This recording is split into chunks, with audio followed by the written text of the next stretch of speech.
ہم نے ہر برسات میں مکان بدلنے کی پوری کوشش کی، لیکن پچھلی برسات کے ایک واقعے کے بعد ہم نے یہ کوشش ترک کر دی ہے۔ ہوا یوں کہ ایک رات لگاتار اور دھواں دار برسات ہوتی رہی، اور اس کے ساتھ ہی ہمارے مکان کی چھت بھی ٹپکتی رہی۔ ہم ساری رات بھیگتے رہے۔ دوسرے دن ہم نے طے کر لیا کہ اب مکان بدل کے ہی رہیں گے۔ سو مکان کی تلاش میں ایک محلے میں پہنچے اور ایک پنواڑی سے پوچھا، کیوں بھائی، کیا تمہارے محلے میں کوئی مکان خالی ہے؟ وہ بولا، بابو جی، ایک مکان خالی تو تھا، مگر آپ نے یہاں آنے میں پورے 6 گھنٹوں کی تاخیر کر دی۔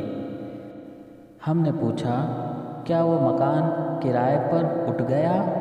اس پر وہ بولا، نہیں بابو جی، کل رات کی دھواں دار برسات کی وجہ سے ابھی 6 گھنٹے پہلے وہ مکان گر گیا۔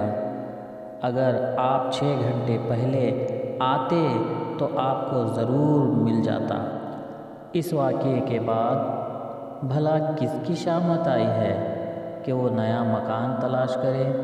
لہٰذا اب ہم برسات کی آمد سے پہلے کھانسی، نزلہ اور زکام کی دواؤں کا اسٹاک جمع کر لیتے ہیں اور اسی طرح اس چھت کا مقابلہ کرتے رہتے ہیں۔